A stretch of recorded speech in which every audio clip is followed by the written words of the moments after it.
Imagine the deck of a Roman warship, where battle-hardened legionnaires suddenly froze in terror. From broken clay pots, dozens of venomous snakes crawled toward them, hissing and preparing to attack. The historian Cornelius Nepos wrote about the naval battle at Pergamon in 184th year before our era, where the Carthaginian commander Hannibal first used living venomous reptiles as a formidable military weapon. These vessels with living contents were called the first biological weapon in history, Terribilis serpentum, terrifying snakes. As if from the dark nightmares, these slippery killers turned proud Roman triremes into floating graves, where warriors fought not only with the enemy, but with nature's own death. Can you imagine the panic of these experienced seafarers when instead of familiar spears and arrows, a living nightmare from myths descended upon them? But this is only the tip of the iceberg of ancient chemical warfare, which began much earlier in the steppes of the Black Sea region. Scythian nomads 3 centuries before Hannibal already possessed the secrets of a deadly potion called Sithicon. Snake venom was mixed with rotting remains of vipers, human blood and horse dung, creating an infernal mixture that killed even with the slightest wound. This poisonous paste was aged for months in clay pots, transforming into a concentrate of death capable of felling even the mightiest warrior. Imagine the troops of Persian King Darius facing these invisible killers. An arrow flies by, leaving only a scratch, but an hour later the agony begins. And it was precisely the Scythians who taught the entire ancient world to turn natural toxins into weapons of mass destruction. Mithridates VI of Pontus perfected this art, creating an entire laboratory of death in his palaces.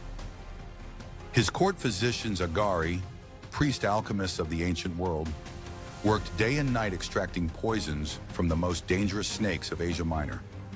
Like ancient professors of chemistry, they studied every drop of serpent secretion, creating antidotes while simultaneously perfecting deadly potions. This king transformed his body into a living fortress against poisons, daily taking microdoses of toxins. Can you imagine a person who studied death so thoroughly that it ceased to fear him?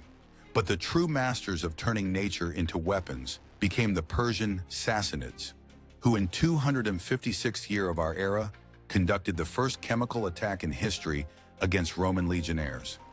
Archaeologists discovered in the Syrian fortress of Dura Europos the remains of 19 Roman soldiers and 1 Persian warrior, killed by poisonous gas based on sulfur and bitumen.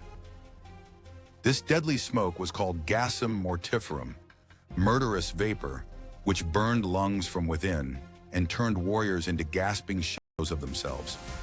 Imagine underground tunnels, where Roman miners dug passages to the fortress walls, and suddenly they are enveloped by a yellow cloud of death, from which there is no salvation.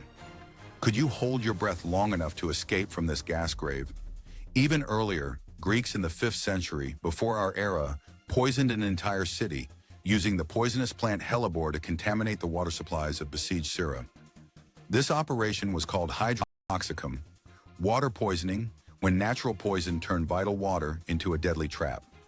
Like invisible demons, poison molecules penetrated every home, not distinguishing soldiers from peaceful civilians, turning the sacred element into an instrument of mass destruction. Can you imagine the horror of people understanding that even a sip of water could be the last in their lives?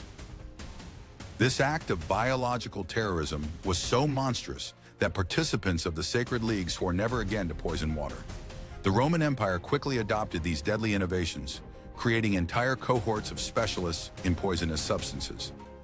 Legionnaires dipped swords in excrement and decomposing corpses, turning every wound into a source of deadly infection.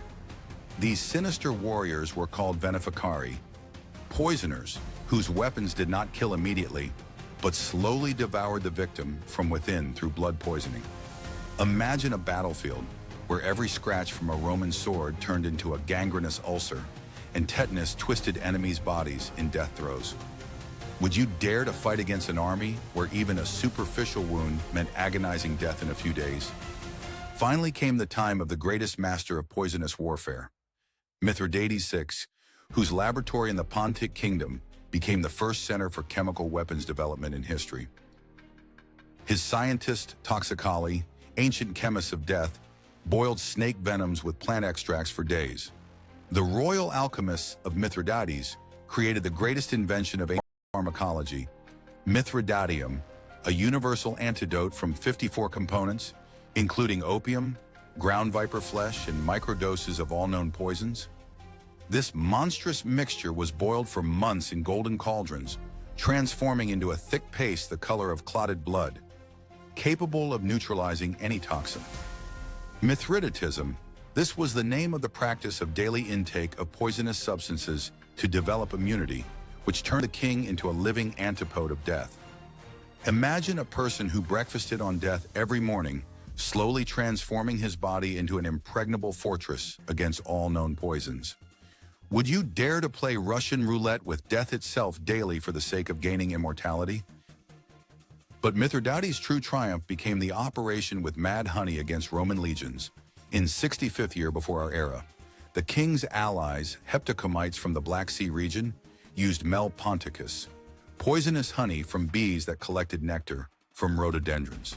This treacherous product contained grainotoxins, neuroparalytic substances that turned experienced warriors into helpless madmen. Like nature's sweet trap, bowls with golden honey were strategically placed along the path of Roman columns. Can you imagine legionnaires who, after a long march, greedily pounced on this gift of the gods, not suspecting the deadly trap? After half an hour, Roman soldiers began writhing in convulsions, their minds clouded with hallucinations, and their movement coordination completely disrupted. The Heptacomites patiently waited for the peak of intoxication, after which they descended upon the defenseless legionnaires, like a pack of wolves on paralyzed prey. This battle showed that nature could become a more deadly ally than the most perfect swords and spears. Imagine the horror of commanders watching their invincible warriors transform into helpless madmen from one spoonful of honey. In his palace laboratories, Mithridates conducted monstrous experiments on prisoners of war, systematically studying the effect of each poison. Royal toxicologists injected various doses of snake venoms, plant alkaloids, and mineral toxins, documenting symptoms and time of death onset. These records, kept on parchments of human skin, became the first scientific database of poisonous substances in human history. When Pompey captured the Pontic capital, he discovered a huge library of toxicological works in various languages. The most terrifying chapter of chemical warfare in antiquity unfolded in the underground labyrinths of the Syrian fortress Dura Europos in 256th year of our era. Archaeologist Simon James discovered the remains of 19 Roman legionnaires and one Sassanid warrior in a narrow counter-tunnel, where the first documented gas attack in human history took place. These underground passages were called cuniculi, military engineering structures for undermining fortress walls, which turned into graves for entire squads. Imagine Roman sappers digging toward Persian miners in pitch darkness, not suspecting the hellish trap being prepared for them. Could you continue digging, knowing that every pickaxe strike brings you closer to a deadly encounter? Sassanid chemist engineers used a mixture of bitumen and sulfur crystals, creating gassum sulfuricum, sulfur gas, which burned lungs from within in mere seconds. Persian warriors installed braziers and leather bellows directly in the underground gallery, patiently awaiting the Roman breakthrough. Like demons from the underworld, they pumped deadly vapors into the Roman tunnel, turning the underground space into a gas chamber. Can you imagine the final moments of these legionnaires when a yellow cloud of death descended upon them in the narrow stone corridor? One Persian warrior also died from his own chemical weapon, becoming a victim of ancient technology of mass destruction. The bodies of Roman soldiers were deliberately stacked in a pile at the tunnel entrance, creating a human barricade from their own victims. This practice was called Murus Corporum, wall of bodies, turning fallen enemies into a fortification structure. Some legionnaires were still alive when the Persians dragged them to create this macabre barrier. Imagine the horror of a wounded warrior, understanding that he is being used as building material for his own grave. Would you dare descend into such a tunnel, knowing the fate of the previous squad? Roman commanders quickly adopted Persian chemical warfare technologies, creating special units of Gassarii, warrior chemists who possessed the secrets of poisonous gases. Legions received leather masks, soaked in vinegar and plant oils, which were supposed to protect against inhaling toxic vapors. These primitive gas masks were called bucca protector, mouth protectors, becoming predecessors of modern chemical protection equipment. Wars turned into chemists' competitions, where victory depended not only on warriors' bravery, but also on knowledge of nature's poisonous secrets. The great Roman commander Julius Caesar first systematized the use of chemical substances in military campaigns, creating special engineering cohorts, fabricatores veneni, poison makers. These military chemists developed complex compounds based on arsenic, mercury, and plant toxins, which were applied to siege engines and projectiles. Like ancient alchemists of death, they turned ordinary arrows into carriers of agonizing torment, capable of killing the enemy several days after wounding. Imagine Gallic warriors who considered themselves victors after successfully repelling an attack, not knowing that death was already flowing through their veins. Could you maintain a fighting spirit, understanding that every scratch could prove fatal? Roman military engineers perfected Persian gas warfare technologies, creating portable gas generators based on quicklime and sulfuric acid.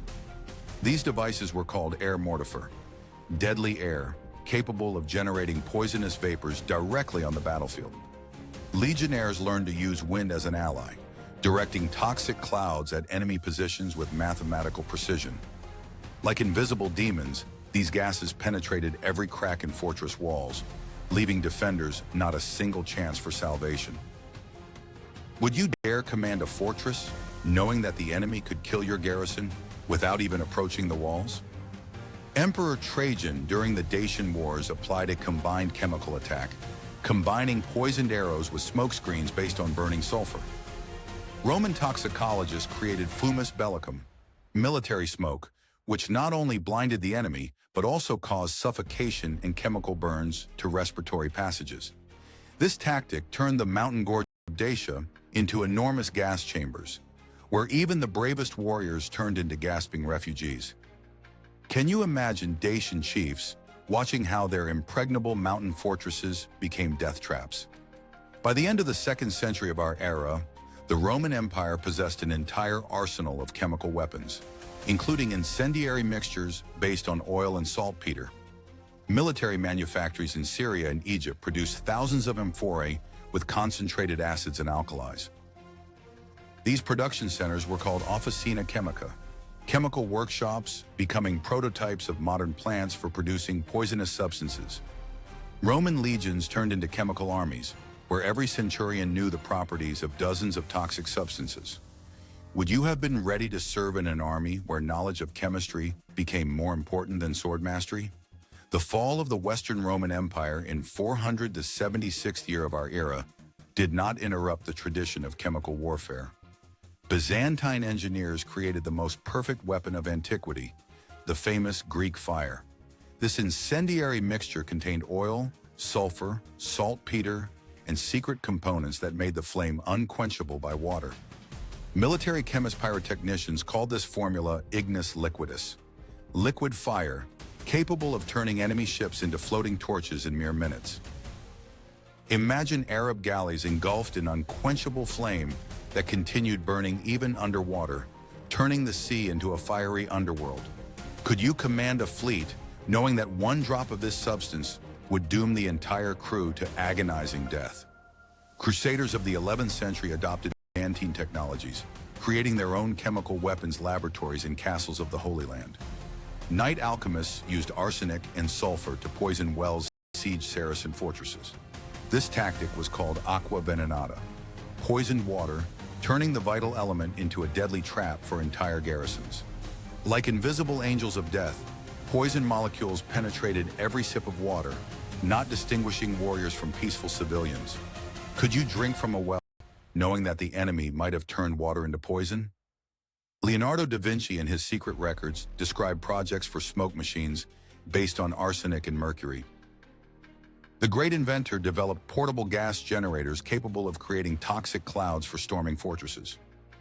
These devices were called machina fumigator, smoking machines, anticipating chemical warfare technologies of the 20th century.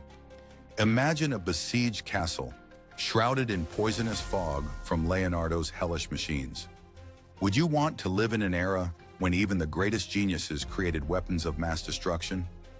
Archaeological excavations in Pompeii discovered amphorae with remains of concentrated acids and poisonous plant extracts. Roman military warehouses contained thousands of clay vessels with toxic substances, ready for use against barbarian tribes. Chemical analyses showed the presence of arsenic, mercury, and snake venom compounds in concentrations lethal to humans. These findings confirm the scale of ancient chemical weapons production. The legacy of Roman chemical warfare reached our days through medieval manuscripts and Byzantine military treatises. Emperor Charles the Wine used smokescreens when forcing the Western Divina, and French General Pélissier gassed Algerian tribes. Modern military chemists study ancient recipes, finding in them prototypes of 20th century chemical warfare agents. Snake venoms of Roman legions became predecessors of neurotoxins, and Persian gas attacks anticipated the horrors of World War I. Archaeological discoveries of the 21st century finally dispelled the myth that chemical weapons appeared only in World War I. Excavations in Dura-Europos, Pompeii, and other ancient cities discovered entire arsenals of poisonous substances, proving that Romans and their enemies turned chemistry into a science of mass destruction 1,500 years before the Battle of Ypres. Spectral analysis of discovered amphorae showed the presence of arsenic, mercury, snake venoms, and plant alkaloids in concentrations exceeding lethal doses by dozens of times. These findings were called archaeotoxicological artifacts, material evidence of ancient chemical warfare. Imagine the surprise of scientists discovering that Roman military warehouses contained more sophisticated toxins than the arsenals of 19th century European armies. Are you ready to reconsider ideas about the primitiveness of ancient civilizations? Modern military chemists study ancient recipes, finding in them prototypes of nerve-paralytic gases and psychotropic substances.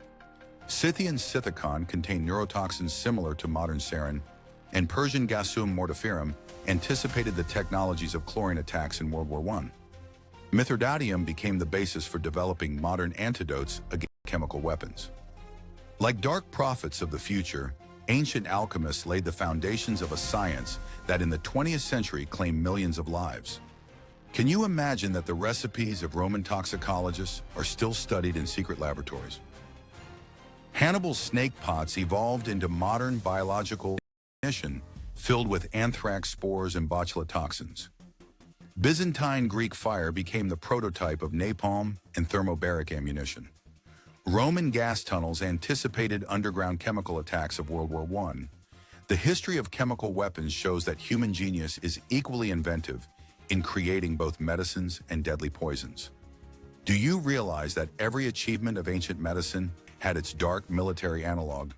The Convention on the Prohibition of Chemical Weapons of 1993 became humanity's attempt to break with the tradition begun by Scythian nomads 2,500 years ago. But secret laboratories around the world continue to perfect technologies first tested in the dungeons of Mithridates' palace. Modern terrorist groups use ricin and sarin, direct descendants of plant poisons with which Scythians smeared their arrows. Snake venoms, once turned by Romans into weapons of war, today save lives as the basis for cardiac drugs and painkillers. The history of chemical weapons is the history of human ingenuity, turned both for good and for evil. Every time modern doctors use snake venom to treat thrombosis, or when military forces apply smokescreens, they follow in the footsteps of ancient masters of chemical warfare. The legacy of ancient toxicologists lives not only in museum displays, but also in laboratories where both life-saving medicines and deadly substances are created. Roman legionnaires who turned poisonous snakes into military weapons laid the foundations of a science that still determines the balance between life and death on the planet.